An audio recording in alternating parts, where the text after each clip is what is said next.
সম্মানিত উপস্থিতি, আসসালামু আলাইকুম। ইন্নাল হামদুলিল্লাহ, আল্লাহুম্মা সাল্লি ওয়া সাল্লিম ওয়া বারিক আলাইহি। এই ভাই এই আজকে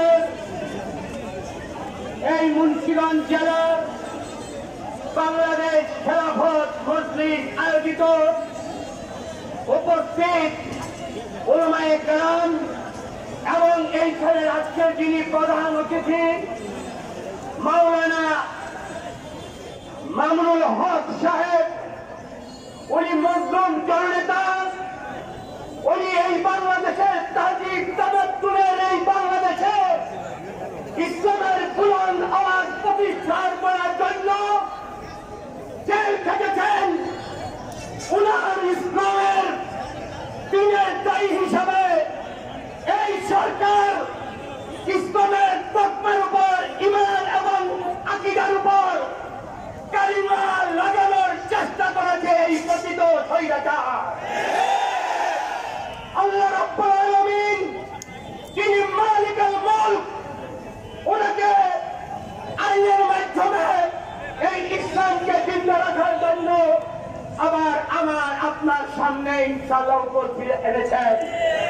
এই মামুনুল হক সাহেবের সাথে আজকে আমার দ্বিতীয় দিন উপস্থিত। ওনাকে একটা দিনের মাগরিব নামাজের কথা স্মরণ করে দিতে চাই। ওনাদের সহবতে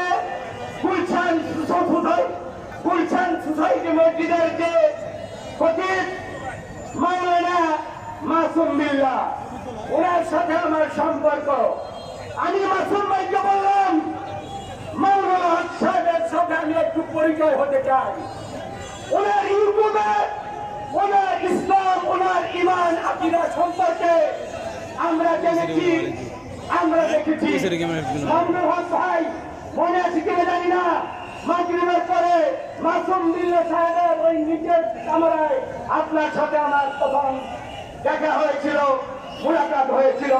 আপনি বের হলেন আজকে এই তৌহিদ দরবার সামনে। আপনাকে উদ্দেশ্য করে আমি দুই একটা কথাই বলবো, আমার বক্তব্য শেষ। এই বাংলাদেশে এই মুন্সিগঞ্জ একটি জেলা। আমি 6 বছর মুন্সিগঞ্জের জেলার দায়িত্বে ছিলাম। কোনদিন মুক্ত পরিবেশে এই মাইকটা দিয়ে মানুষের সামনে কথা বলতে পারি না। আমার ছাত্র সন্তানরা জীবন দিয়েছে, আবু সাইদ জীবন দিয়েছে, মুন্সিগঞ্জের 4-4টি দাদা প্রাণের বিনিময়ে আজকের এই মুক্ত পরিবেশ। আমরা সেই বিদেহী রাস্তার জন্য আমরা আপনার মাধ্যমে আমরা আল্লাহ যেন তাদেরকে জান্নাতের উঁচু মাকাম দান করেন, উঁচু মাকাম দান করেন, তাদের মাগফিরাতের জন্য দোয়া করতেন। এই বাংলাদেশ আগামী দিনের বাংলাদেশ হবে অধিকার প্রতিষ্ঠার বাংলাদেশ।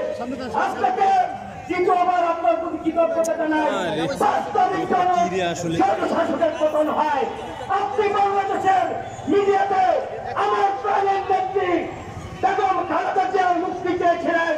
এই জনসভা থেকে বিএনপির পক্ষ থেকে আপনার প্রতি আমার কৃতজ্ঞতা জানাচ্ছি। এই মুক্ত বাংলাদেশে আমাদের কিভাবে চলতে হবে, আমাদের কখনোই কখন চাঁদাবাজি এমন কোন কাজ করবে না যে কিন্তু অত্যাচারকে আবার পুনরাবৃত্তি করতে হয়। এই জনসভায় হলে আমাদের আজকে সেই ওয়াদা। এই জনসভায় আজকে আমাদের সামনে শেষ একটা কথা বলতে চাই। আল্লাহর কাছে আমরা তো ফরিয়াদ জানাবো, আল্লাহুম্মা জাআলনি মিন সাবুরা ওয়াজআলনি শাকুরা ওয়াজআলনি ফি আইনি সাগীরা ওয়া ফি আয়ুনিন নাসি কাবীরা। আমরা শুকরিয়া আদায় করছি, জালিম বিদায় হয়েছে, সবর করব, অধিকার প্রতিষ্ঠার জন্য মানুষের চোখে আমরা ছোট থাকবো। আমাদের কর্ম এবং চিন্তায়